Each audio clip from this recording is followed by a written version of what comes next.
Lectio Divina, 25º domingo del tiempo ordinario.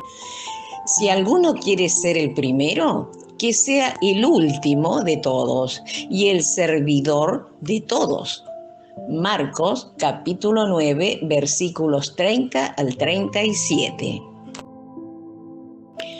Señor Jesús, ayúdanos a acompañarte y escuchar tus enseñanzas que nos ayudan a descubrir tu amor y entrega hacia los hermanos.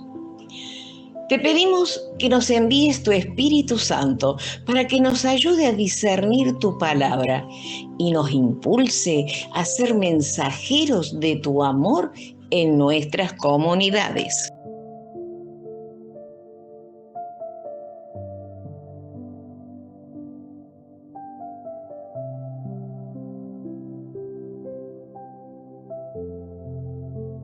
Escuchamos su palabra.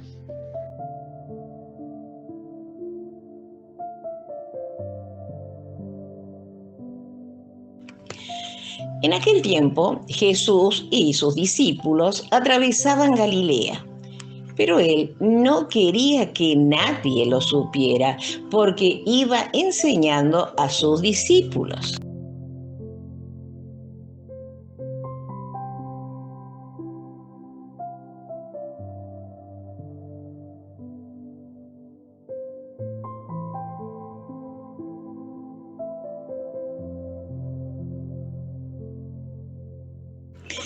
Les decía: el Hijo del Hombre va a ser entregado en manos de los hombres. Le darán muerte y 3 días después de muerto resucitará.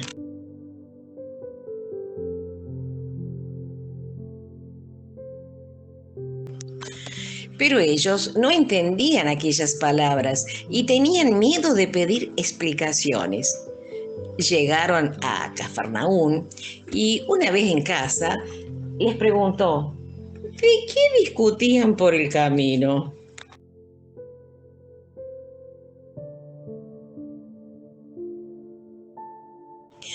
Pero ellos se quedaron callados porque en el camino habían discutido sobre quién de ellos era el más importante. Entonces Jesús se sentó, llamó a los 12 y les dijo: si alguno quiere ser el primero, que sea el último de todos y el servidor de todos.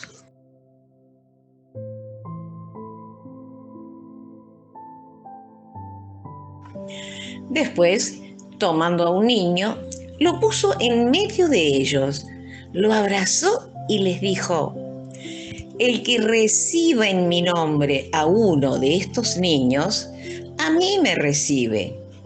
Y el que me reciba a mí, no me recibe a mí, sino a aquel que me ha enviado.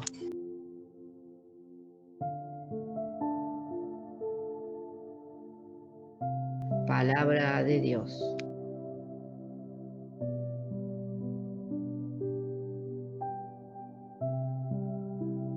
Contemplamos su palabra.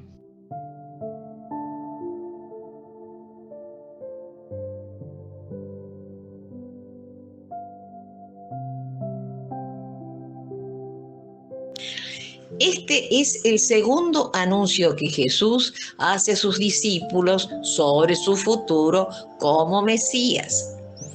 Los discípulos no le entendían, pues seguían pensando en otros modos de la misión y actuación del Mesías: poderoso, milagrero, ofreciendo cargos importantes a los suyos. En definitiva, soñaban con un reino temporal con ventajas materiales para sus seguidores. La instrucción que Jesús les imparte se dirige a clarificarles el sentido, la misión y trayectoria del Mesías. Servicio, persecución, muerte y resurrección. el Hijo del Hombre va a ser entregado. Y salieron de allí. No ha pasado mucho tiempo desde que Jesús y sus discípulos estaban en Cesarea de Filipo, lejos al norte. Es de ese lugar del que salieron. De cualquier manera, han terminado con su viaje al norte y ahora se dirigen al sur, hacia Jerusalén, hacia la cruz de Jesús. Todavía se encuentran en la tierra relativamente amigable de Galilea, pero pronto lo dejarán. Atravesaron Galilea. Galilea es un símbolo del lugar desde donde Jesús desea que las personas lo sigan. Al que les dice que vuelvan para esperar su venida y por donde guía a sus propios discípulos. Jesús y sus discípulos solo pasan por Galilea camino a Jerusalén. Jesús ha obrado su último milagro en Galilea y ahora cambian su énfasis en obrar milagros a la enseñanza de sus discípulos. Jesús no verá a Galilea de nuevo hasta después de la resurrección. Debemos preguntarnos qué sentirá Jesús al dejar la familiar y acogedora Galilea, donde ha tenido tanto éxito, para dirigirse a Judea, donde anticipa tanta oposición. Jesús no quiere que nadie sepa que está en Galilea, porque enseñaba a sus discípulos y les decía: el Hijo del Hombre será entregado en manos de hombres y lo matarán, y al tercer día resucitará. Jesús y sus discípulos han salido de allí. Una frase que marca la travesía a Jerusalén y a la cruz. Está preparándoles para el asombroso final de su viaje. Será entregado. Sugiere que Dios está involucrado, la voluntad de Dios.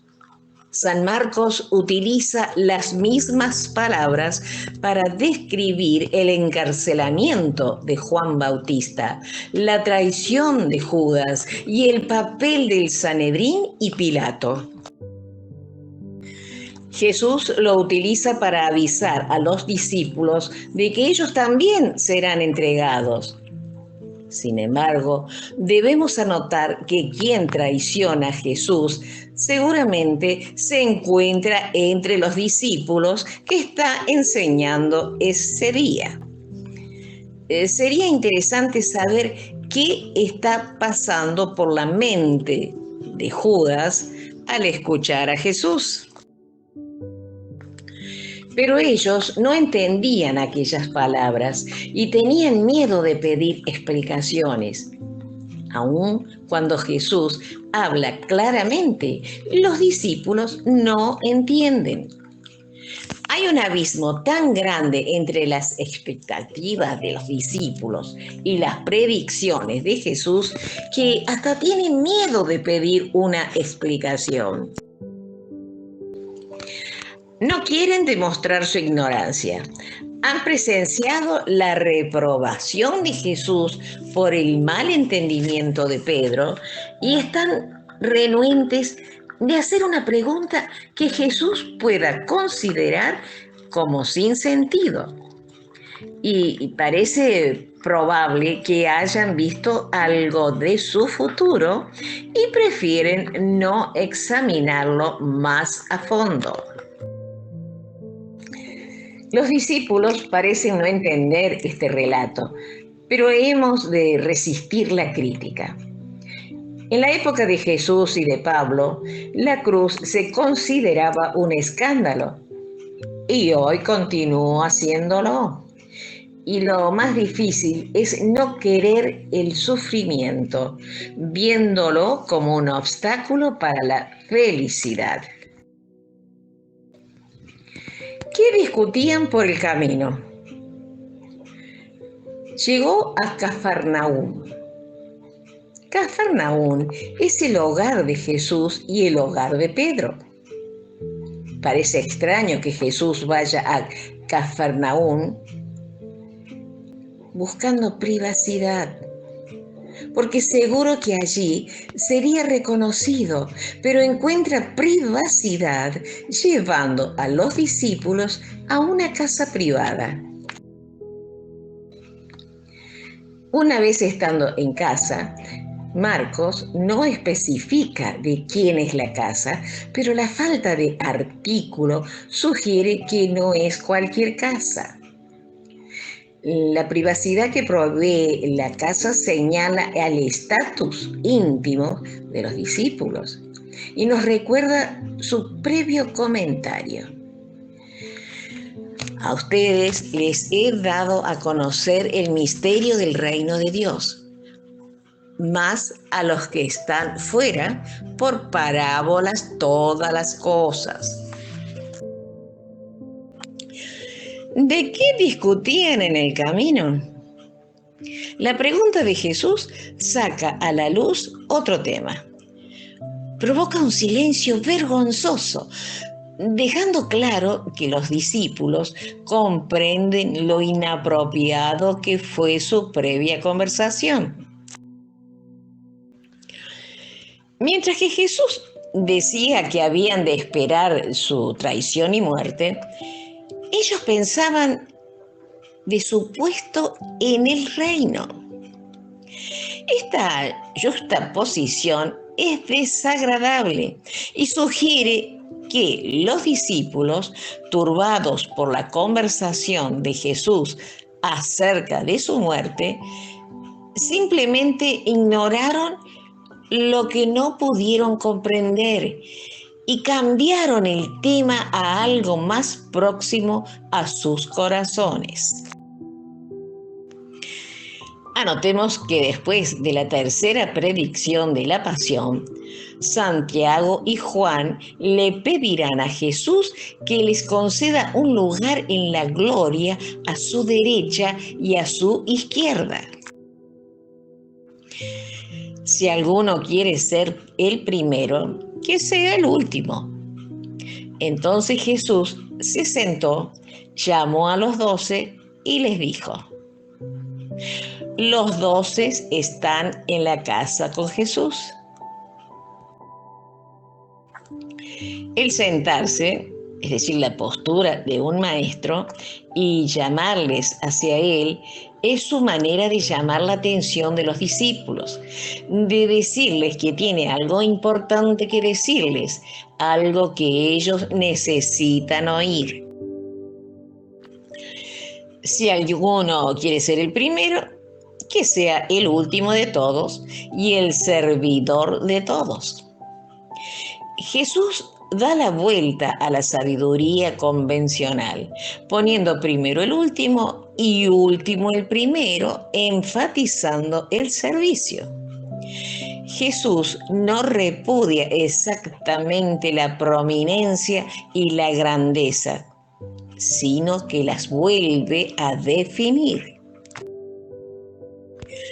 La persona verdaderamente grande es un diácono, un servidor, una persona que pasa su día cuidando gente necesitada y dando su vida por ellos. Tomando un niño, lo puso en medio de ellos. La enseñanza de Jesús toma forma de lección de objeto o un sermón de niños, una en la que un niño es el objeto que se utiliza para ilustrar el sermón en vez de ser la persona a quien se dirige el sermón. Jesús explica que si los discípulos de verdad quieren saber quién es grande en el reino de Dios, deben observar bien a este niño.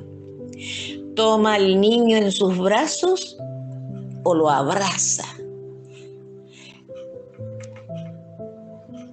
Ya que Jesús está sentado, podemos imaginar que ponga su brazo alrededor del niño y le acerque a él. El gesto de Jesús debe turbar profundamente a los discípulos porque en ese momento y lugar, niños tienen tan bajo estatus encontrándose entre una mujer y un esclavo. El niño representa el nivel más bajo en la escala social, encontrándose bajo la autoridad y el cuidado de otros y aún sin llegar a tener derecho de determinación propia. Que un maestro tome un niño en brazos en presencia de sus discípulos es algo impresionante, un gesto inusual e imponente. El que recibiere en mi nombre a estos niños, a mí recibe. Y el que me recibe, no recibe a mí, recibe al que me envió. En la versión de Marcos, Jesús pide a los discípulos que vuelvan y sean como los niños. Pero en el relato de Marcos les dice que se conviertan como un niño. Recibir significa preocuparse por, cuidar y mostrar caridad hacia alguien. Hacer esto en nombre de Jesús significa hacer lo que Él haría y hacerlo por su bien, actuar como cristiano. En el versículo 37, Jesús liga el niño a sí mismo y a sí mismo con Dios. Así establece una conexión entre el niño y Dios. La persona que recibe un niño es recompensada porque recibe a Dios. Aquí les pide que reciban a los niños de la misma manera que recibirían a Jesús o a Dios.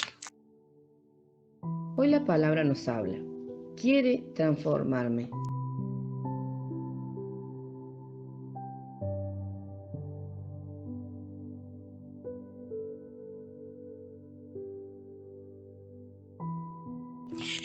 ¿Busco la intimidad con Jesús?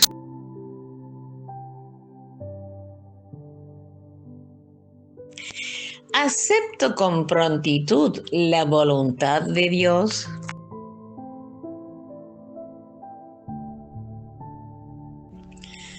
¿Trato de servir a mis hermanos con amor y entrega?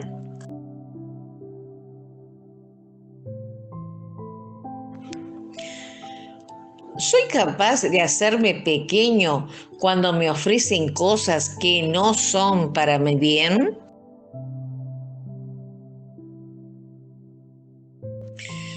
Cuando tengo algún problema, ¿lo pongo en las manos de Dios?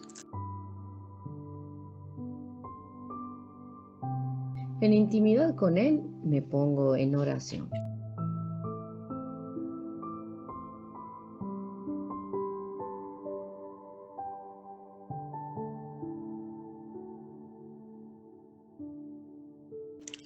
Gracias, Jesús, por anunciar tu muerte para una recompensa que nos da la felicidad eterna.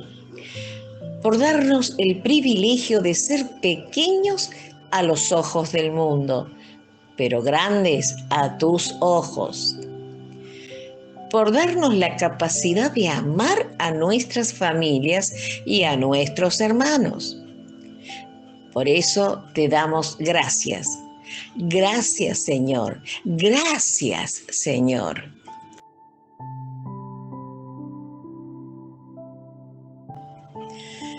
Perdón, Señor, porque no hemos sabido responder a tu llamada, por no aceptar los sufrimientos, sino más bien querer todo lo fácil. Y cuando vemos que está difícil la situación, nos quebramos antes de pedir tu ayuda.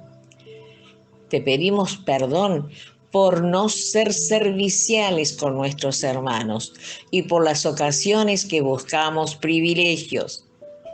Por eso te pedimos perdón. Perdón, Señor.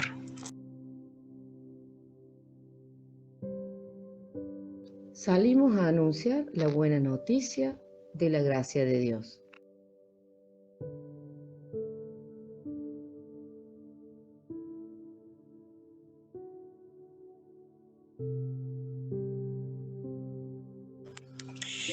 En mi hogar sea yo más servicial con los miembros de mi familia, siendo mejor en mi trato con ellos, dando muestras de amor y afecto desde mi actuar.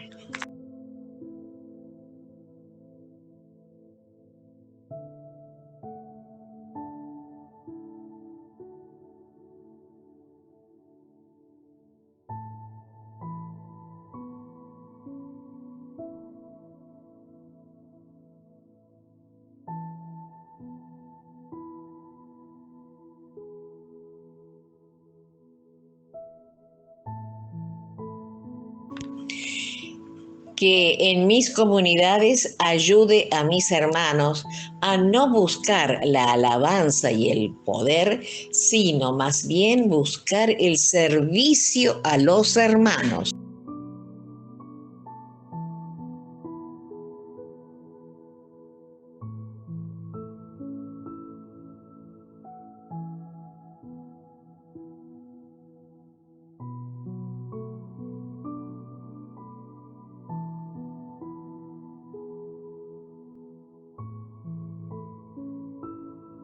Parroquia San Juan Evangelista, Parroquia Santísimo Sacramento y San Pío X, Arquidiócesis de Córdoba, República Argentina.